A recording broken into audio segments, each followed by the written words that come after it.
I didn't know that we were going to get him today. We were just talking about this. We were just saying, hey, let's try to get an interview with him. Our friend Joy from Gaylord Hospital was telling us, because, we've been doing Name That Wolf. I don't know if you guys know this. The Hartford Wolfpack is embarking on a Calder Cup championship here in the next couple of weeks. They're taking on Providence this weekend in game 1 and 2 of a 5-game series in the second round.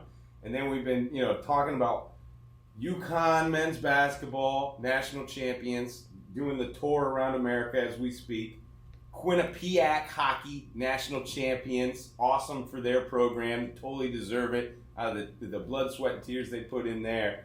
And then Joy said, a team named the Wolfpack, national champions, why aren't they on your show?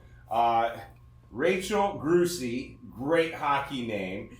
Is it Doyon? You got it, Trevor Doyon. From the Connecticut Wolfpack. We're talking sled hockey. And I told Trevor and Rachel when they came in, I'm sorry, but we're real idiots about sled hockey. And then Trevor, you say, so am I. Yeah, I've been learning on the job as I've gone. Haven't you been a part of this for years, though? Like, how did you get involved in all of that is Connecticut Wolfpack sled hockey? It's a long, short story. And so it was something for me, actually. I kind of came into this from a background of trying to help with the sports association, fundraising, and get things together and really be able to promote the opportunities across the board. And within that, an opportunity came up to coach the hockey team. And I had been playing hockey all my life for about 20 plus years, had kind of fallen out of the sport for a minute. And so for me, it was an opportunity to get back out on the ice, but really I had no idea what I was getting into. And so there was another coach, myself and Coach Corey Poplowski. We were on the committee together for the fundraising, and so they had this vacancy, and they said, would you come out to a practice? We go out to the practice, and before we get there, we didn't know what to expect, and honestly, Did you know it was sled hockey? We knew it was sled hockey, but we didn't know what sled hockey was. Right. We had both played stand-up, and realistically, we just didn't want anybody to get hurt, and wanted everybody to have a good time, and just kind of give the opportunity for them to get the ice time. We were not brought in to coach this team. The second they got out there, we couldn't have been farther mistaken about how competitive this sport is, how talented these players are, and that this is real hockey. I mean, there's no other way to look at it. And Coach Corey and I were hooked. And from that point forward, I think we dove right in head first. And really, the team had to embrace us because, like we were just talking about, we didn't have that background knowledge of the sport. And it's something that you see it in pictures and you hear about it. It doesn't do any justice to what this sport is till you see it. Well, Rachel, describe it. And you're also on what, Team USA? Yeah. As well as the Gaylord team? The women's national development team. It's intense. It can be really competitive, as Trevor said, which I love about it. And it is really physical, too, which I think a lot of people don't really realize when they first hear about sled hockey, because they don't think, people with physical disabilities are definitely going to be doing full contact, but it's still the same as stand-up in that sense. And I've been playing for about 11 years or so, and I love it so much. School us on the run. You're also wearing your jersey in the studio, which is so awesome. Probably, we like the Hartford Wolfpack's logo. I'm a fan of NC State, but that is the coolest, meanest, baddest looking wolf That's a great wolf I've ever seen on a jersey. And also you have a patch on your left shoulder. It says 2019 National Champs. Take us through the runs. Like, how do you win a national championship in sled hockey? Well, my team and I, basically, we train a decent amount, like about 2 times a week or so. And, we go into it with the strategies that our coaches like Trevor and Corey give us. You laugh at that as if it's like these strategies. No. In the beginning, it was laughable. So no, they're great, and and we kind of use those and implement them, which has been awesome. So we get to play teams from all over the place, which is super cool. Yeah, so we have a league that we play in during a regular season of sorts. Okay. It's the Northeast Sled Hockey League. It's the first ever fully organized multi-state sled hockey league. It was set up about 20 years ago, actually, out of Simsbury, Connecticut. Mm-hmm. It's since migrated up to New Hampshire, but from that we play against teams from Maine, Vermont, Connecticut, Maryland, Virginia, Ohio, and there's teams now from Florida, Buffalo. I mean, really coming in from everywhere throughout the course of the season. And so that's what we practice and train for in the regular season. And, depending on how things go and how your squad does throughout the year, you have opportunities to apply and be part of this amazing USA Hockey event, which is the Disabled Fest, which is held in different locations on a yearly basis. And so this year we went out to St. Louis, and that was where the national championship run happened. Things just really clicked, and it was an amazing experience. Well, and Rachel, let me ask you this, because we've done a bunch of stuff with Kevin's Courts and with Ryan Martin and what he does with the basketball and things like that. When I was on the West Coast, I met a lot of guys that were involved in the murder ball and wheelchairs and things like that. But adaptive sports, is it getting bigger, and are more people getting interested in it? Like you were saying, it's national, but are you finding that there's more teams that are getting involved and there's more opportunities to play against other people? Yes, I think like for sled hockey especially, our league is great. We, like Trevor was saying, we have teams from all over.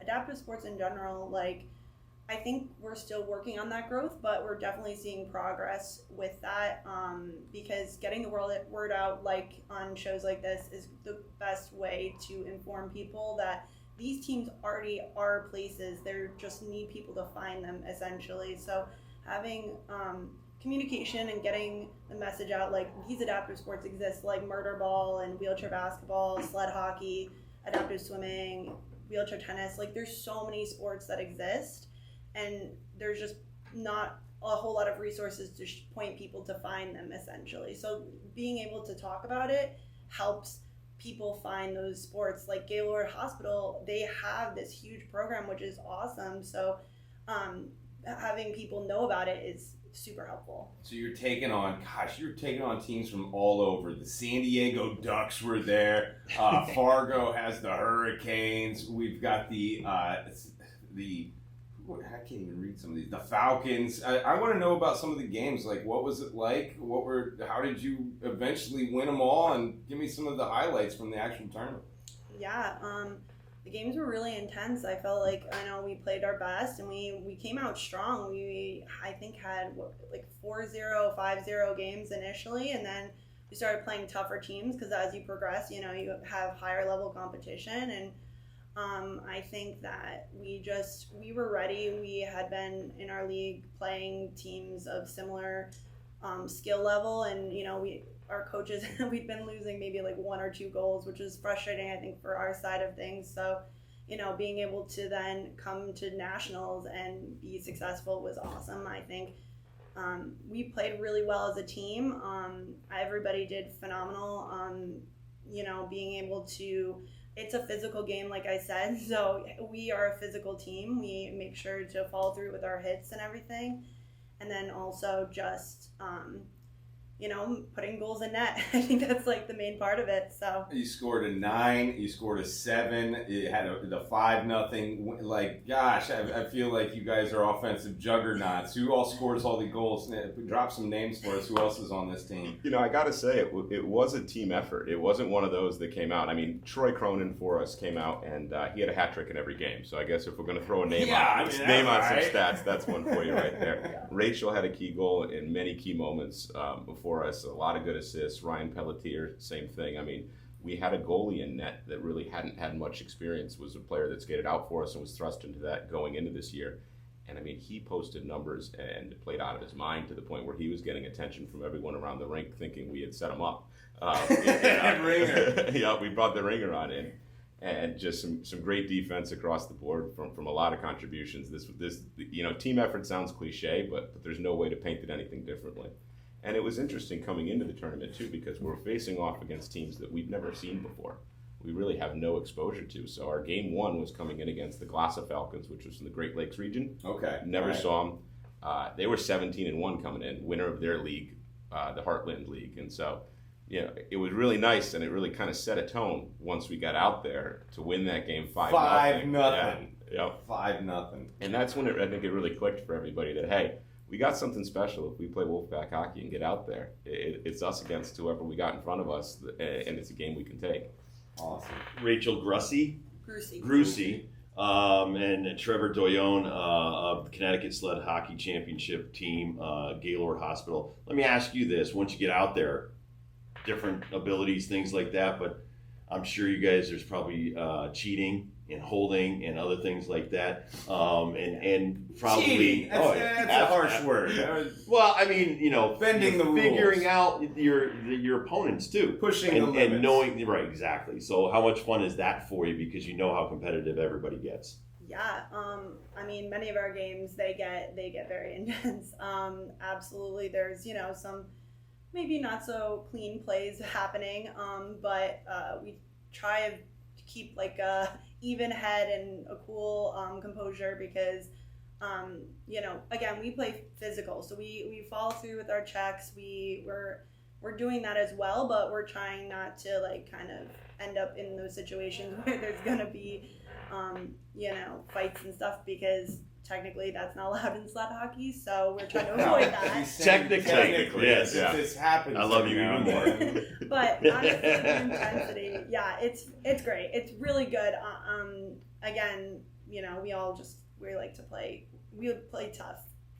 It's one of those sports, I got to tell you, that we play in a lot of rinks that we're fortunate enough people donate ice and give us a lot of ice opportunities. Different schools, Westminster, Choate, Northford Ice Pavilion. And so you see a lot of stand-up players that come in right before their games and their practices and things like that. And they're just walking by, they're making their way to the locker room, and then all of a sudden they circle back out once they see what's actually happening on the ice and seeing some of the level of play in the games and what this sport actually is. And then you peek around and there's a lot of people out.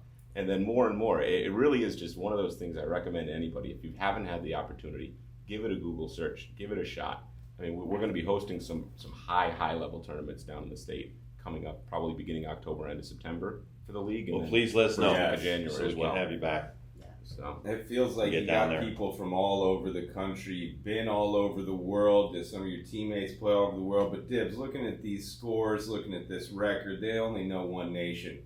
Domination. Absolutely. All right, so we had a big parade downtown for UConn men's basketball. Quinnipiac had a little rah-rah ceremony in Hamden on a Monday afternoon. When's the parade, Rachel? What are we doing? What's the big party? Honestly, who knows? Well, Trevor has plans. Wednesday night, actually, one of our, beyond what Gaylord has done for us, one of the reasons we're able to do what we can do and make these trips and everything else is because of the Hartford Wolfpack Foundation and their support of us over here. And so they're actually going to be having us down to celebrate with the Wednesday night game. Oh, yeah! Ow, ow, ow, ow! We're all going to be there. Awesome. Yep, so you're going to see the squad down there, too. That's awesome. Well, both of you, God bless both of you, and congratulations again. I'm jealous. Yeah. I mean, Ryan Martin, when I talk to this young man, and he tells me about his houses in Spain and all those, I'm jealous. It's unbelievable. How inspiring y'all are and stuff like that. So thank you so much for coming in today. And now you've made friends of us and stuff like that through Nicole Barucci, whose nephew Josh plays on your team. So thank you so much for coming in. Thank you for having us and spreading the word of this amazing sport. Absolutely. Now for people like you, people wouldn't get to hear about it. So right. Thanks.